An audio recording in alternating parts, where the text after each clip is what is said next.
Voilà, alors on va continuer justement sur la scolarité. Voilà, donc je vais vous demander, comme ça résonne énormément et qu'on est en plus en webinaire, je vais vous demander un petit peu de silence, s'il vous plaît. Voilà, et donc on va accueillir Madame Fali Muzelek, Sarah, enseignante en collège, et qui a accepté justement de nous présenter les dispositifs d'aide à la scolarité. Donc un très très grand merci à Madame Fali qui va vous parler de scolarité, des solutions qui existent. Et je pense que c'est important parce que souvent on méconnaît un petit peu ces possibilités-là. Donc bonjour Madame Fali. Bonjour, vous m'entendez? Oui, Oui, très bien. Par oui. contre, Alors, je on vais ne voit pas. juste vous demander 2 minutes parce que je voudrais mettre mon écran en partage. D'accord, oui, Voilà. d'accord, bien sûr. Oui, alors là, je pense qu'on revoit même Fali à Voilà, l'écran. je suis désolée, ça fait 2 fois que la connexion s'interrompt et alors que je vous suis depuis 14 heures et que j'ai tout suivi jusque-là, c'est vraiment pas de chance. Donc, je vais commencer par me présenter si vous voulez bien. Oui, merci beaucoup. Alors, bonjour donc à tous. Je m'appelle Sarah Fali Muslek. Je suis enseignante dans le secondaire depuis une vingtaine d'années. Et depuis la loi de 2005 sur la scolarisation des élèves en situation de handicap en milieu ordinaire, j'accueille dans mes classes des enfants avec des profils particuliers parmi les élèves habituels. Donc, à partir de 2005, j'ai accueilli pas mal d'élèves avec des troubles du spectre de l'autisme, etc. Et je me suis retrouvée bien démunie pour les accueillir correctement parmi les autres élèves. Donc, j'ai cherché dans l'éducation nationale une formation qui pourrait m'aider. Je n'ai rien trouvé qui correspondait à mes attentes. J'ai donc décidé de reprendre mes études et de m'engager pour devenir psychologue. Donc, j'ai cherché une formation de psychologue et j'ai commencé un master de psychologie du développement à Paris 8, donc que j'achève cette année. Et durant cette formation, j'ai eu la chance de faire mon stage professionnalisant dans le service du docteur Franck au CHU de Montpellier. Et c'est un service qui reçoit beaucoup d'enfants avec un TDAH. Donc, j'ai beaucoup appris sur ce trouble et puis sur d'autres aussi en particulier. J'ai commencé petit à petit à mettre en place des aménagements dans mes classes, à changer mes pratiques pédagogiques. Alors, ce n'est pas encore optimal, mais il y a beaucoup de progrès. De la part des élèves. Je me suis rendu compte que, mais ça je m'en doutais un peu, que ce qui est mis en place pour les élèves à profil particulier, finalement, ça profite à tous les élèves, parce que comme il a été dit tout à l'heure, les cours comme on les conçoit, classiques, magistraux, 1 heure, tout le monde assis sur sa chaise, etc., c'est difficilement supportable pour un enfant et pour un adolescent. Et depuis, donc, j'ai changé ma pratique. Je constate vraiment un mieux-être de la part de tous, à la fois de mes élèves et de moi-même. Donc, j'aimerais vous présenter, là, c'est en tant qu'enseignante que je m'adresse à vous, et j'aimerais vous présenter les différents dispositifs d'aide qui existent. Et ensuite, j'aimerais vous parler en fait de la communication avec les enseignants parce que c'est la pierre d'achoppement. J'ai entendu dans vos témoignages tout à l'heure et en fait, alors les dispositifs, oui, c'est bien, mais c'est vraiment sur la communication qu'il faut travailler parce que c'est vraiment en instaurant un cadre sécurisant, une bonne communication, quelque chose de fluide, que tout le monde aille dans le même sens, tous les adultes qui prennent l'enfant en charge dans la journée aillent dans le même sens. C'est ça qui est vraiment important pour le développement. Donc, je vais retenter un partage d'écran parce que ce sera quand même plus clair. Là, ça a l'air de tenir. Alors, est-ce que vous voyez la diapositive ou pas? Je n'ai pas de retour. Ça a l'air de... Est-ce que vous m'entendez? Est-ce que vous voyez la diapo? On vous voit. Très bien, alors je peux commencer. Donc, Dans un premier temps, je vais vous présenter les dispositifs d'aide. Alors, les dispositifs d'aide peuvent être mis en place lorsque le diagnostic est posé et que les difficultés de l'enfant sont reconnues. Donc, il y a deux types de dispositifs qui nous intéressent pour le TDAH. C'est d'abord le plan d'accompagnement personnalisé, qu'on appelle le PAP, et ensuite le projet personnalisé de scolarisation, qu'on appelle le PPS. Et ces deux dispositifs ouvrent le droit aux aménagements pour les examens. Donc le PAP, d'abord, il a été formalisé au départ pour les élèves dont les difficultés scolaires étaient la conséquence de troubles des apprentissages, comme les troubles 10. Donc, mais le PAP, en fait, convient également aux élèves qui sont porteurs de TDAH, car il offre la possibilité d'ajouter des aménagements personnalisés dans le cadre normalisé. Donc, c'est un dispositif qui peut être mis en place dès la maternelle et qui va permettre de faire la liste des adaptations faites en classe jusqu'au lycée si besoin. Donc, il est révisé chaque année de manière à faire un bilan de ce qui a été efficace ou non au cours de l'année et de manière aussi à pouvoir faire un suivi des adaptations d'une année sur l'autre, puisque c'est un document qui perdure donc, à la maternelle, puis ensuite au primaire, puis ensuite dans le secondaire, et aussi qui va permettre de modifier les aménagements en fonction de l'évolution de l'enfant. Donc, pour en bénéficier, il faut être en difficulté scolaire durable, parce que si on a juste des difficultés ponctuelles, c'est un autre dispositif, le PPRE, mais il est moins intéressant quand même. Dans le cas du TDAH, les difficultés souvent perdurent.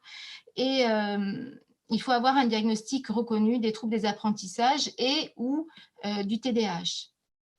Donc, la demande est effectuée par la famille ou par les enseignants, mais si c'est l'enseignant qui fait la demande, c'est toujours avec l'accord de la famille.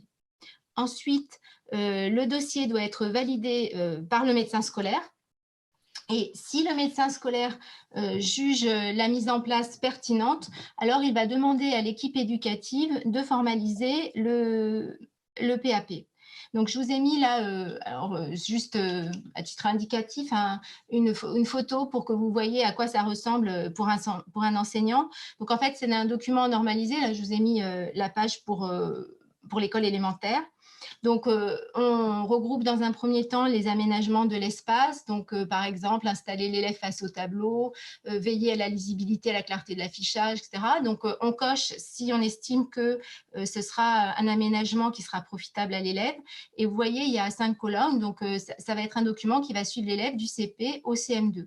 Il y a également une rubrique pour l'utilisation d'un matériel spécifique, comme un ordinateur, des logiciels spécifiques aussi pour les élèves 10, par exemple. Et également, on peut fournir des aides méthodologiques, reformuler la consigne pour aider l'enfant à mieux comprendre, mettre en place un tutorat avec un autre élève qui lit à voix haute les consignes, distribuer les cours photocopiés. Donc, en fait, tout est listé et en fait, les enseignants cochent ce qu'ils estiment nécessaire pour les progrès de l'enfant. Donc, ça existe, ça, pour la maternelle, pour l'élémentaire et pour le secondaire. Alors là, je vous ai mis la page des évaluations, par exemple, au collège. Donc, déjà, dès le collège, on peut décider pour les évaluations qu'on va accorder un temps majoré. Donc, ça, c'est un peu difficile à mettre en place au collège parce que parfois, c'est 55 minutes de cours, on ne peut pas tellement déborder sur le cours suivant, mais on peut compenser en diminuant le nombre d'exercices lors des évaluations, par exemple. Décider de limiter la quantité d'écrits, de faire des QCM, de surligner. Ne pas pénaliser les erreurs d'orthographe, ni le soin dans les travaux, etc.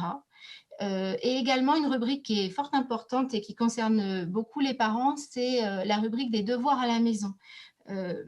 On y reviendra tout à l'heure, mais c'est quand même un point de discorde, en fait. Et puis, les enseignants, parfois, ne se rendent pas compte à quel point, dans les familles, ça peut être compliqué, tous les soirs, les devoirs à la maison, le temps que ça prend, l'énergie, les tensions que ça crée. Donc, dans le PAP, on peut formaliser et décider qu'on donnera moins d'exercices, qu'on va essayer de limiter l'apprentissage par cœur, se centrer sur l'essentiel, etc. Donc, ce PAP, ça permet de bénéficier d'aménagements, mais uniquement de nature pédagogique. il peut être nécessaire d'avoir recours à un autre dispositif, le projet personnalisé de scolarisation, pour l'ouverture de droits matériels ou l'obtention d'une aide humaine. Donc, le projet personnalisé de scolarisation, alors il est plus lourd à mettre en place. Il est réservé aux élèves en situation de handicap. Donc, il faut que la famille, au préalable, fasse une demande de reconnaissance de handicap à la maison départementale des personnes handicapées, qu'on appelle la MDPH.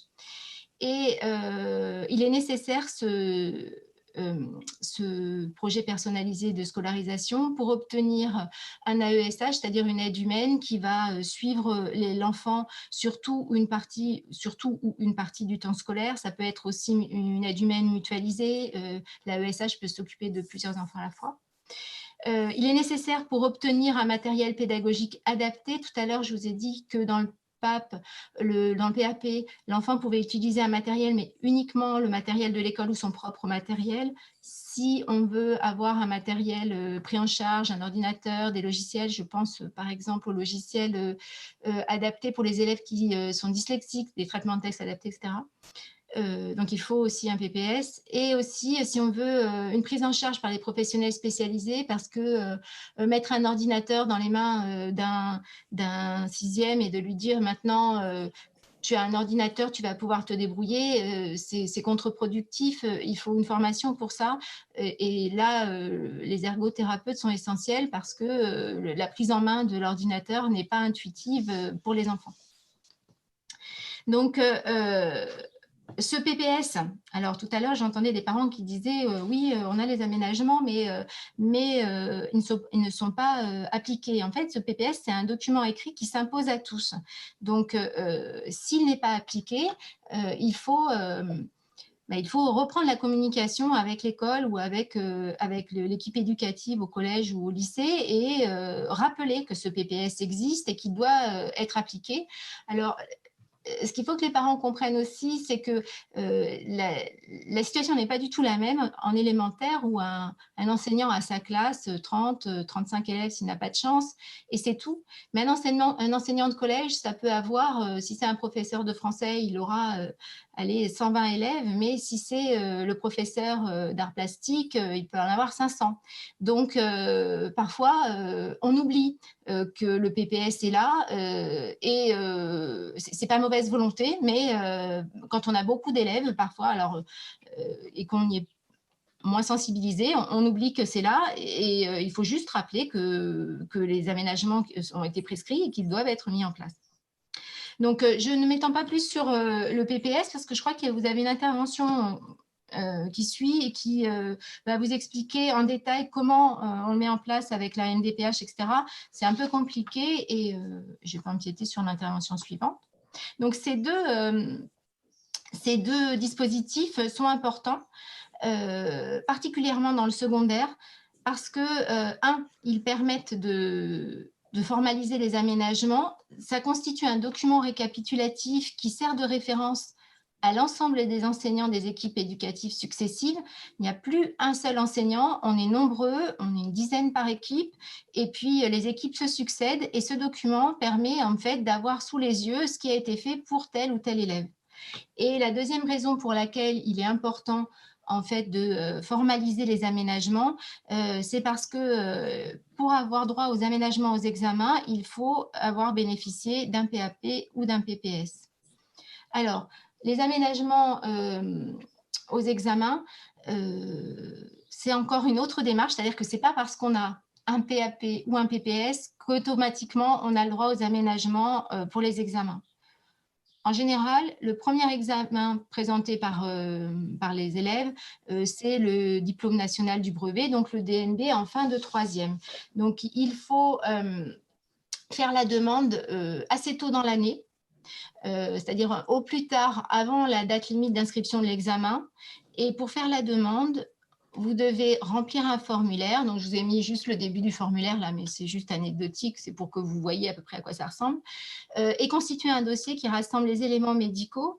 Donc là, il va falloir retourner voir le médecin qui suit l'enfant et lui demander le document qui te convient. Et puis, ensuite, il va falloir recueillir les avis de l'équipe pédagogique sur la nécessité d'avoir recours aux aménagements. Donc, c'est un peu lourd, mais après la première demande, donc en général après le DNB ou le CFG, le certificat de formation générale, si l'enfant ne passe pas le brevet, la procédure est simplifiée et pour les examens suivants, ça va beaucoup plus vite. Donc, je vous montre à quoi ressemble le formulaire d'aménagement. Donc, dans la colonne de gauche, on a les différents types d'aménagements qui sont possibles. Donc là, par exemple, le temps majoré, on peut octroyer un temps supplémentaire, un tiers-temps. J'aimerais m'arrêter juste sur le tiers-temps et le TDAH. Finalement, le TDAH et le tiers-temps ne font pas toujours bon ménage. C'est-à-dire que le tiers-temps, c'est accorder un tiers du temps supplémentaire à l'enfant pour faire l'examen. Ça veut dire que les épreuves vont être beaucoup plus longues. Dans le cas du DNB, par exemple, où on a le français le matin et les mathématiques l'après-midi, c'est-à-dire que l'enfant va rester un tiers de temps en plus le matin et encore un tiers de temps en plus l'après-midi. Donc, pour des élèves qui ont du mal à fixer leur attention et à s'engager dans des épreuves un peu longues, finalement, parfois, ce n'est pas le meilleur aménagement. Vous pouvez avoir également la présence d'un assistant. Donc, si l'enfant a eu un AESH toute l'année, l'AESH peut être présent, ou alors un autre AESH peut être présent le jour de l'examen. On peut décider de la mise à disposition d'un équipement adapté, donc les logiciels, l'ordinateur, etc. Et il peut y avoir des aménagements des épreuves. Par exemple, pour le brevet, si l'enfant est dyslexique, on va lui proposer une dictée aménagée. Donc, les aménagements sont listés. L'équipe pédagogique coche si elle pense que l'aménagement est intéressant pour l'enfant. Le médecin désigné par la CDAPH va donner son avis. Et enfin, l'autorité administrative va valider à la suite. Donc, c'est un peu lourd, mais c'est quand même c'est quand même intéressant de faire la démarche pour mettre les enfants en situation de réussite, surtout si les enfants ont bénéficié d'aménagements tout au long de leur scolarité. C'est un peu difficile de se présenter à un examen dans les mêmes conditions que les autres qui n'ont pas eu d'aménagement. Donc, parallèlement à tous ces dispositifs-là scolaires un peu formalisés, qui sont vraiment importants à mettre en place, un peu lourds. Je reconnais pour les parents, c'est déjà pour les enseignants, parfois on s'y perd, mais pour les parents, c'est ça s'ajoute au reste, mais ça vaut le coup de s'engager quand même dans la démarche. Et parallèlement à tous ces dispositifs, ce qui est vraiment important, c'est d'entretenir une bonne relation entre les parents et les enseignants pour soutenir l'enfant. Ça, c'est fondamental. Vous pourrez mettre en place tous les dispositifs que vous voulez. C'est ce qui ressort de vos témoignages. S'il n'y a pas une volonté de la part des enseignants de s'engager ou s'ils ne comprennent pas pourquoi ces aménagements ont été mis en place, finalement, même s'ils sont mis en place, ce sera à rebours, ce sera mal fait, etc. Donc, c'est important de communiquer avec les enseignants. Alors, pourquoi la communication avec les enseignants est difficile? Pour plusieurs raisons. D'abord, parfois, les parents eux-mêmes ont eu un TDAH et ont eu eux-mêmes une scolarité compliquée. Donc, toutes les difficultés de leurs enfants, ça leur renvoie à leur propre scolarité et puis ils ont un peu du ressentiment à l'égard du corps enseignant. Après, du côté enseignant, un enfant qui a un TDAH, il est souvent plus difficile à prendre en charge en classe. De mettre cette caméra. Si tu veux. Attends, s'il y a le son. Vous m'entendez? Je peux continuer ou j'ai l'impression que j'ai été coupée? Non, c'est bon? Vous pouvez continuer. Ben, merci. Donc, je disais que un enfant TDAH, c'est plus difficile à prendre en charge en classe. D'abord, à cause de l'inattention. Donc, suivre les consignes, les règles, organiser ses idées, son espace de travail, entreprendre une tâche et puis la terminer, maintenir un effort sur une longue période, ça, en classe. Et c'est difficile pour un enfant TDAH, évidemment. Vous le constatez en tant que parent à la maison, l'organisation, c'est pas le point fort du TDAH. Commencer une activité, c'est difficile. Suivre les consignes, parfois, il ne les a même pas entendues, donc il ne risque pas de les suivre. Et ça, si l'enseignant ne sait pas que ça fait partie d'un trouble, il peut le mettre sur le dos de c'est un enfant qui n'a pas envie, ou alors il n'aime pas suivre les règles, ou il est un peu feignant, etc. Donc c'est important d'expliquer en fait le trouble aux enseignants, parce que comme vous l'avez dit tout à l'heure, il faut garder à l'esprit que il n'y a rien dans la formation d'un enseignant qui concerne le TDAH.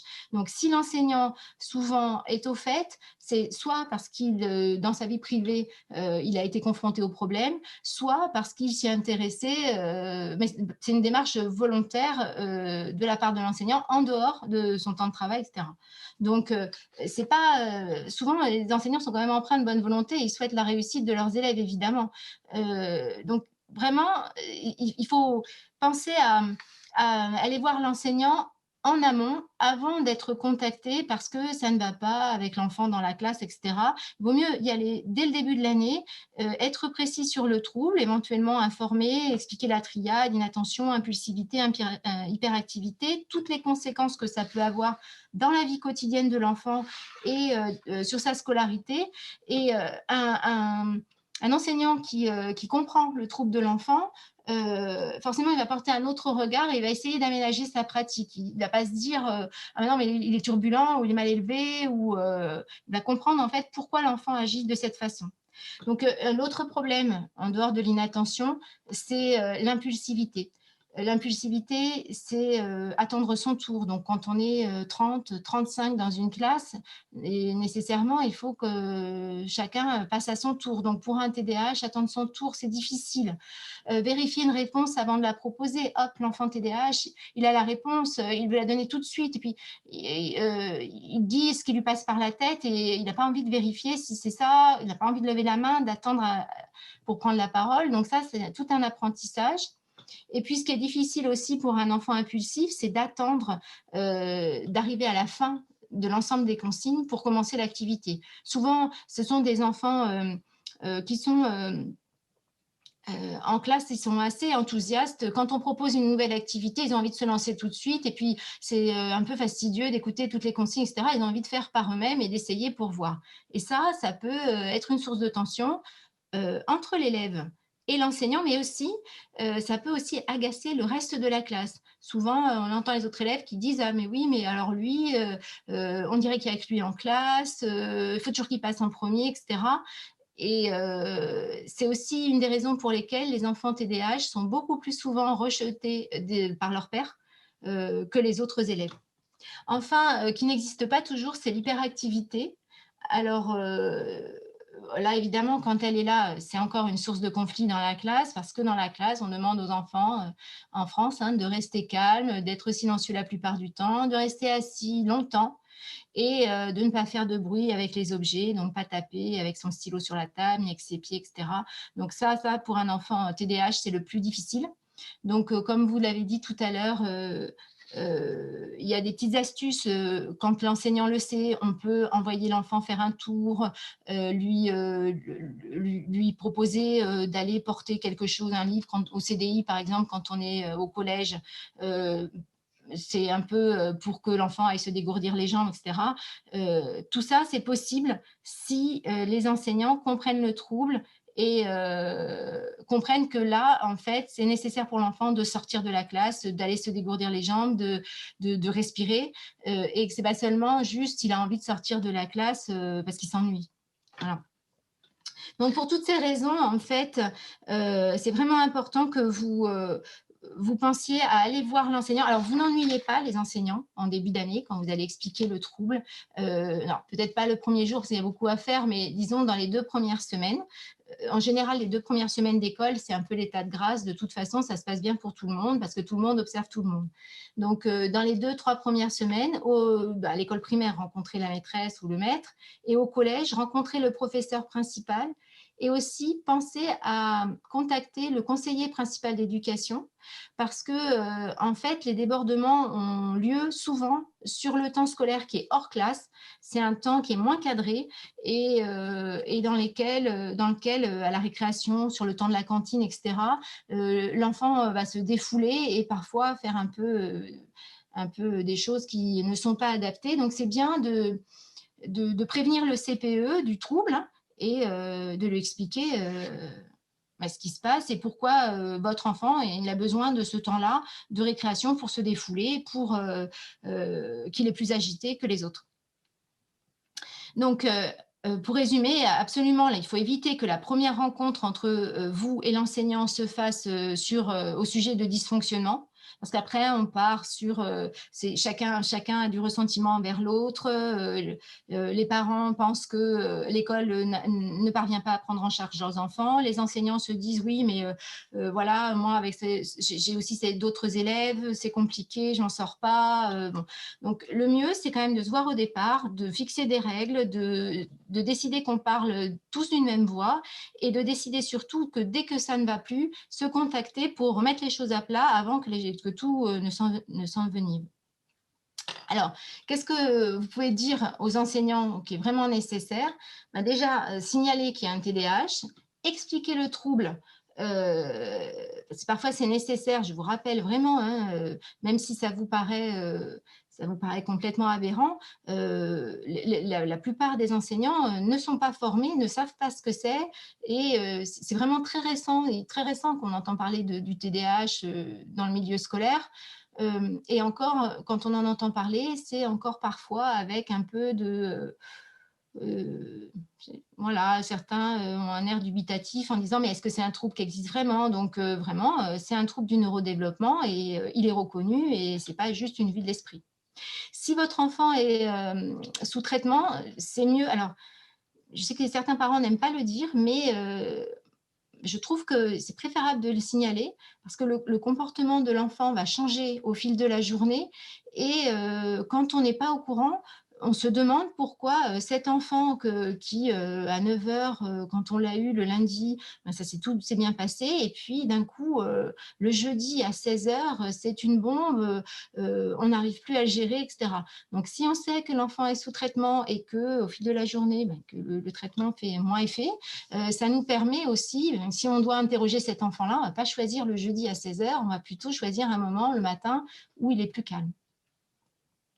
Alors, également, pensez à informer les enseignants sur les troubles associés. Si vos enfants ont des troubles 10, qui est souvent le cas des TDAH, ils ont souvent des troubles 10 associés, et si ils bénéficient d'une prise en charge orthophonique, par exemple, c'est bien de le dire, parce qu'on peut travailler dans le même sens parfois avec l'orthophoniste. Dans les collèges, l'orthophoniste vient parfois dans le collège pour faire sa séance. Ça évite à l'enfant d'avoir à courir après l'école, après le collège, encore sur d'autres rendez-vous, etc. Donc, et on peut travailler en équipe. Et je le rappelle, travailler en équipe, c'est vraiment fondamental. Si on est tous ensemble autour de l'enfant à tenir le même discours, il perçoit un cadre sécurisant, uniforme, et ça le rassure, il se sent écouté à l'écoute, et là, il est plus motivé, ça renforce son estime de soi et il a envie de bien faire. Et enfin, alors, évoquer la question des devoirs à la maison. Dans ma pratique, franchement, j'entends tellement de parents qui me disent mais les moyennes ne sont pas bonnes, mais pourtant, si vous saviez le temps qu'on passe le soir à la maison, ça nous gâche toutes nos soirées.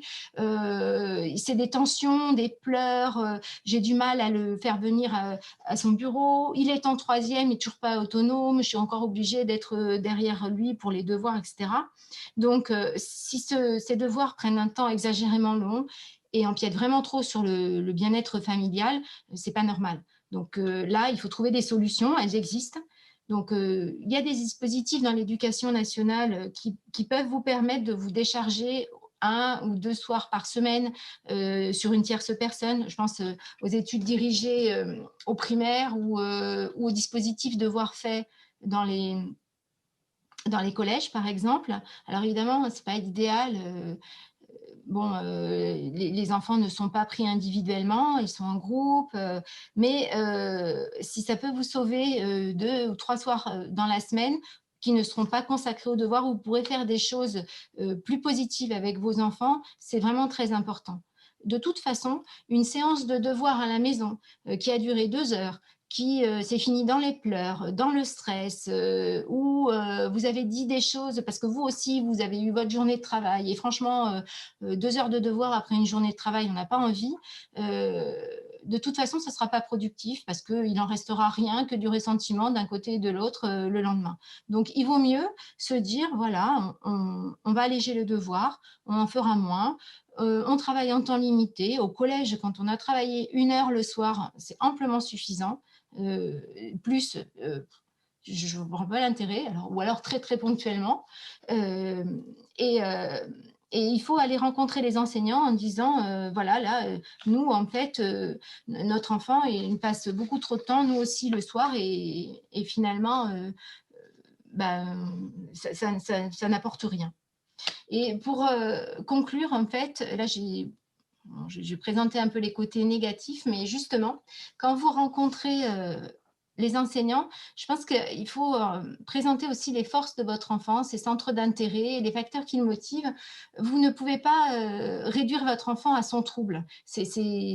Votre enfant, vous le voyez à la maison, vous voyez un enfant créatif, plein d'humour. Moi, j'aime beaucoup les enfants TDAH pour ça, parce qu'ils ont une autre façon de penser. Souvent, ils sont drôles, ils voient des choses qu'on ne voit pas, par exemple, dans le quotidien, où ils ont des façons de faire différentes. Ça, vous le voyez au quotidien, mais un enseignant, surtout un enseignant de collège qui ne voit votre enfant que 1 heure, 2 heures, 3 heures dans la semaine, lui, il ne voit que l'élève qu'il a sous les yeux et qui, parfois, n'a pas fini ses devoirs, n'arrive pas à se mettre au travail, n'écoute pas les consignes, etc. Donc, il voit un peu l'aspect négatif. Si vous présentez votre enfant sous un autre angle, on ne verra plus en fait l'élève difficile qu'on a en classe, mais on verra l'enfant tel qu'il est, avec toutes ses qualités et puis, ma foi, aussi ses difficultés, et on va essayer de faire au mieux. Et alors, si vraiment j'avais un point essentiel à souligner, c'est sur le travail scolaire, c'est de valoriser les efforts. Alors, pourquoi? Parce que dans ma pratique, j'ai constaté qu'un enfant avec un TDAH, c'est souvent un enfant qui travaille beaucoup pour des résultats modestes. Et ça le décourage.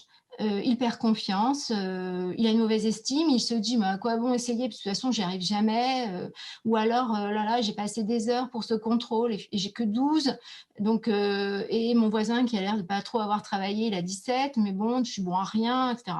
Donc l'essentiel, c'est avant les résultats. Les résultats sont ce qu'ils sont. Le tout, c'est qu'il y ait une progression. L'essentiel, c'est de valoriser les efforts. Et les efforts, ça ne se voit pas. Les résultats, ça se voit, c'est une note, c'est une compétence acquise par une gommette, etc., dans les petites classes. Mais les efforts, ça ne se voit pas. Donc, il faut essayer, quand vous voyez, alors en classe, les enseignants essaie autant que faire se peut de valoriser les efforts, mais c'est pas trop dans la culture quand même de l'enseignement en France. On est très focalisé sur les résultats. Mais vous, à la maison, quand votre enfant rapporte une note qui n'est pas celle que vous auriez attendue, dites-lui, oui, bon, c'est cette note, bah, tu l'as eue parce que tu as oublié une partie des consignes, etc. Mais tu as fait des efforts, mais quand on avait révisé ensemble, j'ai vu que tu avais compris, et encouragez-le pour renforcer son estime de soi et son bien-être. Parce que l'école, comme il a été dit tout à l'heure, c'est un lieu d'apprentissage académique, mais c'est aussi un lieu de vie. C'est là où votre enfant passe sa journée complète. C'est long. Comme je vous l'ai dit tout à l'heure, il n'est pas toujours bien accepté. Alors, les enseignants, vous le soulignez beaucoup, mais aussi, il y a beaucoup de problèmes de relations avec les pairs, de problèmes de critiques, etc. Donc, c'est compliqué. Donc, avant les apprentissages scolaires, c'est vraiment, de toute façon, les apprentissages scolaires ne pourront se faire que si votre enfant se sent bien à l'école et est heureux d'y aller.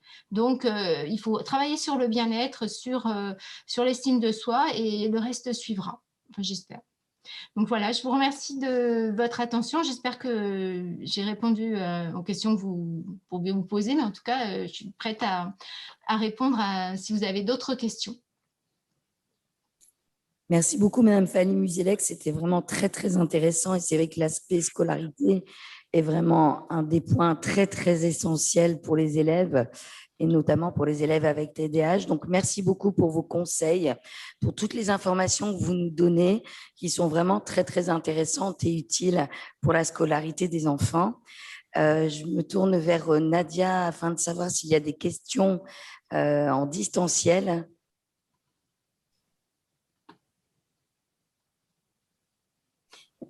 Il y a des questions, oui. Au niveau des rencontres parents-profs, parents-enseignants en début d'année, il y a bon nombre de parents en fait, qui ont soit demandé des rendez-vous aux professeurs et aux directeurs qui ont été refusés en début d'année, avec des convocations quelques semaines après la rentrée pour des problèmes en classe, soit des parents qui ont rencontré, par exemple, infirmières et CPE, donc notamment au collège, qui sont un petit peu, comment dire, contre cette histoire de TDAH ou en tous les cas qui ne sont pas forcément sensibilisés malgré un diagnostic qui existe.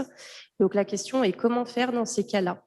S'il y a des refus d'entretien ou s'il y a des diagnostics déjà existants et une sensibilisation qui ne se fait pas malgré tout sur les établissements scolaires. Alors là, si le diagnostic est fait, enfin, c'est très, enfin, si l'infirmière, même l'infirmière scolaire, refuse le diagnostic, là, je suis un peu prise de court. Sur un collège, dans l'équipe éducative, vous trouverez toujours des enseignants qui sont sensibilisés. Je vois là sur le chat, par exemple, qui dit qu'il faut être indulgent avec ces enseignants qui s'investissent même peu. Il y a toujours, enfin, et qui parle du salaire des enseignants. De toute façon, les enseignants, leur volonté, c'est de faire réussir leurs élèves. Donc, sur un collège, sur l'équipe éducative, il vous faut trouver l'enseignant qui est sensibilisé. Il y en a forcément un. Après, si le médecin scolaire, l'infirmière scolaire, le CPE, enfin personne ne veut prendre en compte le TDAH, il faut avoir recours au médecin scolaire. Le médecin scolaire, forcément, c'est lui qui va mettre en place les dispositifs. Donc lui, forcément, va répondre de manière positive. Ce qui est compliqué, c'est qu'il y a très peu de médecins scolaires, de moins en moins. Il y a même des endroits où il n'y en a pas. Parce que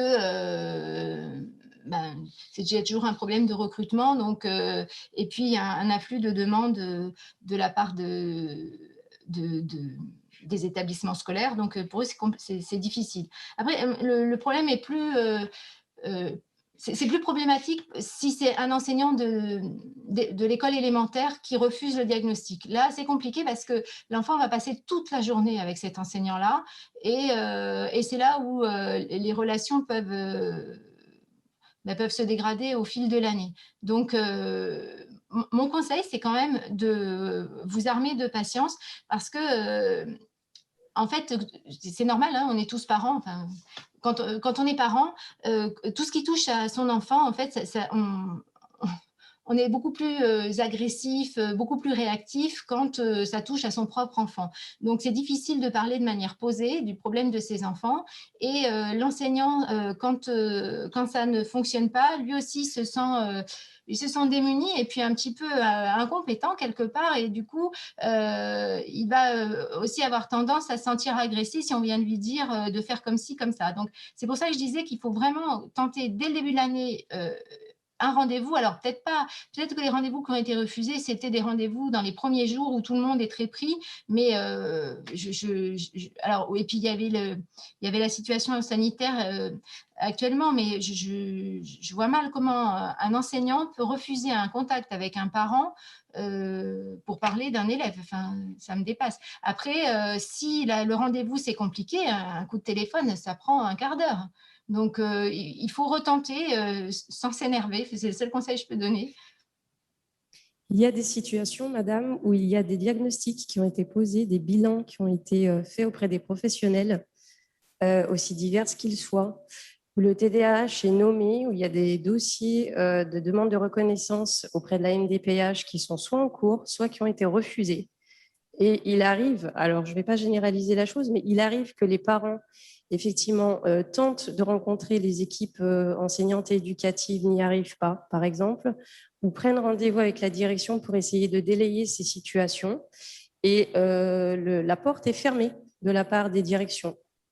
Ça existe. Alors, là, j'ai pas même chose. Moi, je suis qu'enseignante, hein, donc j'ai pas de. Je ne peux pas parler à la place des directeurs d'école ou des chefs d'établissement, mais si le diagnostic est posé et que les dispositifs sont mis en place, de toute façon, il n'y a même pas de discussion possible. Il s'applique et puis voilà, quoi. Ça fait partie du. Ça fait même pas un sujet à discussion. Alors, s'il y a un refus de rendez-vous, il faut s'adresser à un refus de rendez-vous de l'équipe enseignante. Il faut s'adresser à la direction du collège, par exemple. Et là, si vous avez un refus de rencontrer les enseignants, enfin, en plus, alors. En dehors des 2 années qui viennent de s'écouler, parce que les rencontres qui sont prévues d'habitude dans les établissements scolaires tous les trimestres ont été annulées à cause des conditions sanitaires. Mais normalement, déjà à la fin de chaque trimestre, vous rencontrez les enseignants de vos enfants. Donc, on ne va pas refuser de vous rencontrer. Ça me paraît complètement aberrant. Et si ça se passe, je pense qu'il faut le signaler, quoi. Enfin, moi, je n'ai jamais vu ça là où je travaille. La question, du coup, c'est vers qui pourrait-on s'orienter ? Parce que je vous assure que bien avant la question du contexte sanitaire qui complexifiait les situations, vers qui s'orienter justement quand les portes sont fermées ? Croyez-moi, nous sommes bon nombre en fait à avoir eu des portes fermées. À l'école, par exemple, à l'école, au collège, est-ce qu'on, par exemple, peut saisir l'inspection académique pour avoir un recours ou en tous les cas tenter une médiation ou pouvoir rencontrer quelqu'un, mettre en place des aménagements qui ne pourront pas être mis en place dans de bonnes conditions. Alors, l'inspection académique, oui, c'est toujours possible, mais ça va être très, très long. Et l'année scolaire, c'est 9 mois, donc il ne faut pas trop... il faut avoir des réponses rapides. Peut-être...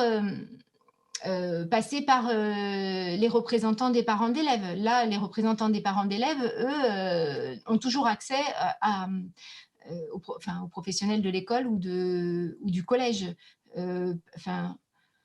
Oui, ça me paraît mieux de passer par là. Enfin, vous pouvez toujours passer par l'inspection académique, mais ça va être long. Donc, et je pense que justement, quand il y a comme ça des problèmes, le mieux, c'est d'en parler le plus rapidement possible, parce qu'après, la situation s'enlise et l'année est gâchée. Donc, moi, je conseillerais plutôt de passer par les fédérations de parents si vraiment, ce n'est pas possible d'avoir un rendez-vous. Mais je suis quand même très étonnée. Alors, à l'école, je ne travaille pas dans les établissements du primaire, donc je ne sais pas, mais dans le secondaire, sur toute une équipe, que tous les enseignants de l'équipe refusent un rendez-vous, ça me paraît incroyable. Donc là, j'avoue que ça me laisse sans voix. Je vous rejoins. Ça nous laisse aussi sans voix, parents que nous sommes. C'est vrai que là, je reprends un petit peu la parole, hein. C'est Stéphanie. C'est vrai que je pense que c'est une question délicate à vous poser à vous, dans le sens où c'est vrai que c'est un problème complexe, un problème complexe pour les familles parce que c'est effectivement un problème qui revient régulièrement sur le tapis avec vraiment un refus. C'est bien aussi pour ça qu'on a organisé cette première journée nationale. Et je pense que c'est aussi un problème complexe, justement, de répondre à ce type de questions pour vous en tant qu'enseignante. Donc, je pense que c'est une question qui est pas simple à poser. Voilà, donc effectivement, mais c'est beaucoup le quotidien. Et effectivement, il faut essayer au maximum de rentrer dans le dialogue, hein. C'est ce que vous expliquiez, c'est le conseil vraiment que vous nous donnez dès le début, et parfois, et même souvent, le dialogue n'est pas possible. Et c'est vrai que c'est compliqué, mais je pense aussi que c'est compliqué pour vous de répondre à ce type de questions parce que voilà, c'est votre regard aussi d'enseignante et qui agissait complètement différemment. Et voilà, donc je pense que c'est une question très compliquée. Voilà. Oui, en fait, c'est pas ma démarche, donc j'ai du mal à me mettre à la place de. Et puis c'est pas ma démarche et c'est pas la démarche du collège dans lequel je travaille, donc je comprends hein, le désarroi des parents. J'ai eu le même quand je me suis retournée, quand j'ai essayé de trouver une formation pour prendre en charge ces élèves, etc. Après. Je pense que les choses vont changer, mais peut-être elles vont changer avec les initiatives de chacun. Tout à l'heure, vous parliez d'initiatives dans l'école de votre fille avec les vélos. Je pense hein, que ce seront des petites initiatives comme ça, mises en place dans les différents établissements scolaires qui feront tâche et qui feront bouger les choses parce que moi, j'ai attendu pendant 10 ans des choses qui venaient...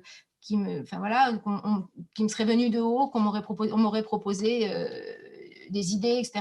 Et rien n'est venu. Il a fallu que je me prenne en charge moi-même. Après, c'était une volonté de ma part, mais j'ai quand même repris 5 ans d'études que j'ai financées moi-même, tout en travaillant à temps plein dans un collège. C'est pas, on peut pas demander ça à tous les enseignants. C'est pas possible. Donc, il faut c'est petit à petit et je pense que tout le monde doit essayer de rester dans une démarche positive et d'avoir un côté pédagogique, c'est-à-dire que vous, en tant que parent d'enfants TDAH, vous êtes spécialiste, vous savez beaucoup de choses. Et vous nous apprenez beaucoup de choses sur le quotidien des enfants, leurs difficultés, leur façon de penser. Et vous avez si vous venez en ambassadeur, je veux dire, en expliquant les problèmes, vous allez apprendre des choses à l'enseignant et alors que si chacun vient camper sur ses positions en disant voilà, il y a des aménagements, il faut les appliquer et que l'enseignant dit oui, mais moi j'ai plein d'élèves particuliers dans la classe, je ne m'en sors pas. Là, en fait, on va droit dans le mur et puis il ne se passera rien. Donc c'est vraiment dommage, enfin, regrettable pour tout le monde. Et vraiment, vous êtes en tant que parent, vous êtes expert hein, de la situation et finalement, c'est aussi vous qui ferez bouger les choses. Alors après, il y a différentes façons de faire. Effectivement, vous pouvez saisir l'IEN, le rectorat, etc. Bon, certains l'ont fait, il ne faut pas se voiler la face, il ne se passe rien.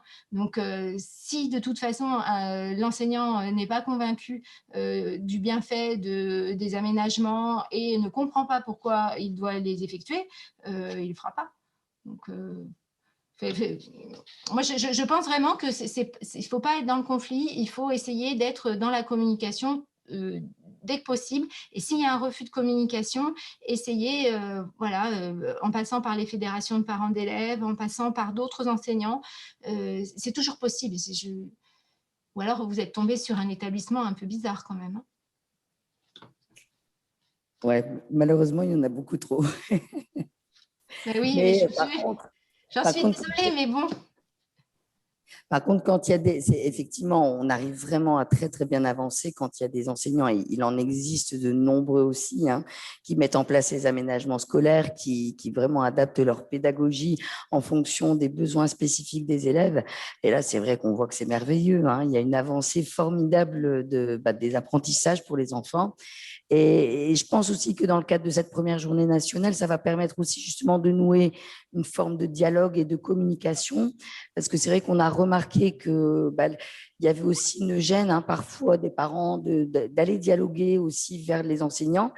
Autant, effectivement, on peut avoir des portes très, très et trop nombreuses fermées, mais par contre, effectivement, le fait de remettre de la documentation, d'emmener un petit peu aussi des enseignants, l'école avec nous, ça peut aussi effectivement faire avancer les choses et c'est vraiment ce qu'on espère avec cette journée nationale. Oui. Oui, effectivement, en fait, mais quand même, il y a eu, depuis 2-3 ans quand même, je trouve que bon, il y a eu une sensibilisation et effectivement, avec ce genre de journée et puis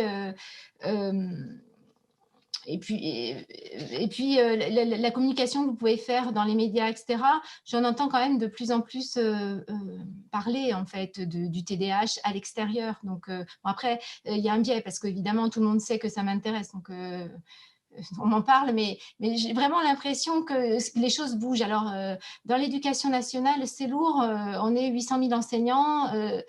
tout le monde ne va pas bouger en même temps. Mais petit à petit, moi, je suis un peu optimiste, mais je pense que ça va se débloquer et que si chacun y met du sien, ça peut aller assez vite finalement. Et puis, il a été évoqué tout à l'heure l'exemple du Canada ou des États-Unis. Alors, je pense surtout au Canada. En fait, on commence à se tourner vers les pratiques qui peuvent avoir été mises en place dans ces pays pour d'autres sujets, hein, pas seulement pour le TDAH. Et justement, ce qu'on apprend sur d'autres sujets, ça nous permet de remettre en question en fait nos pratiques. Et puis, je pense que petit à petit, ça va évoluer. Alors après, je vois tous les jours des parents dont les enfants sont TDAH. En plus, comme on sait que c'est une problématique qui m'intéresse, j'en ai beaucoup plus d'un dans mes classes. Dans la classe dont je suis professeure principale, j'en ai 7. Et je comprends votre désarroi, vos difficultés au quotidien, mais vraiment, avec le dialogue, je vous assure, c'est salutaire pour l'enfant et je comprends que vous soyez parfois agacé, voire plus qu'agacé par l'institution, mais j'ai rien d'autre à vous proposer que du dialogue parce que j'ai pas la main, quoi. Chacun fait à son échelle. D'accord. En tout cas, merci beaucoup pour votre intervention. Merci beaucoup pour ces échanges, ces explications. C'était vraiment très, très important pour nous aussi d'avoir une enseignante et bravo aussi. Là, ça fait partie des commentaires et c'est vrai que vous avez une démarche merveilleuse de reprendre aussi des cours pour justement pouvoir apporter des solutions à ces enfants à besoins spécifiques. Donc, vraiment, je voudrais vous remercier au nom des familles parce que je pense que c'est vraiment important de voir votre exemple et qui nous redonne confiance aussi par rapport à cette possibilité de travailler main dans la main. Et donc, vraiment, merci beaucoup à vous pour votre intervention, d'avoir accepté parce que ça n'a pas été facile d'avoir des enseignants qui acceptaient de témoigner. Donc, vraiment, un très, très grand merci à vous, Madame Fanny Muzelec, enseignante en collège à Montpellier. Merci beaucoup et on vous souhaite une belle soirée et à bientôt. Mais merci également à vous de m'avoir invitée et puis merci aux familles et ne vous découragez pas. En fait, vos enfants ont beaucoup à apporter aussi à l'école telle qu'ils sont. Et juste un dernier mot, j'ai entendu tout à l'heure l'idée de créer des classes spéciales pour les enfants porteurs de TDAH. Alors, ça ne me semble pas une très bonne idée parce que vos enfants, ils vont vivre parmi les autres dans la société et il faut qu'ils apprennent à vivre avec les autres et il faut que les autres apprennent à vivre avec eux. Donc, je crois qu'il vaut mieux mettre en place des aménagements dans les classes, essayer de bricoler peut-être même un petit peu, mais arriver à tous vivre ensemble plutôt que faire une sorte de ségrégation avec des classes spécialisées qui finalement ne les formeront pas si bien que ça au monde qui les attend. Voilà, donc, je vous remercie de m'avoir invitée et puis je vous souhaite du courage et pour continuer ce parcours scolaire qui est parfois le parcours du combattant pour les parents et pour les enfants. Merci beaucoup, Madame. Merci beaucoup. Au revoir.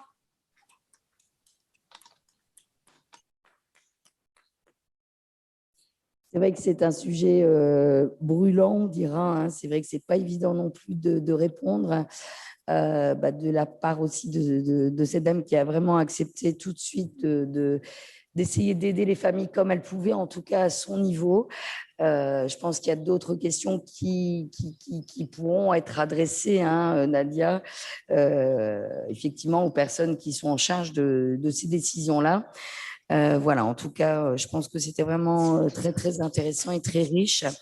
On a un peu de retard sur le programme, c'est pour ça que j'ai un peu coupé court sur les questions, puisque maintenant, nous avons l'intervention de Madame Delay, qui est directrice de la MDPH de Gironde et vice-présidente de l'association des directeurs des MDPH et qui a accepté de nous parler justement du dossier, de ce fameux dossier MDPH. MDPH, ça veut dire Maison départementale des personnes handicapées.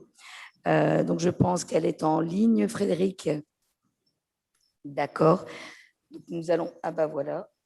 D'accord. Donc, Madame Delay. Alors, on va essayer d'agrandir un petit peu l'écran.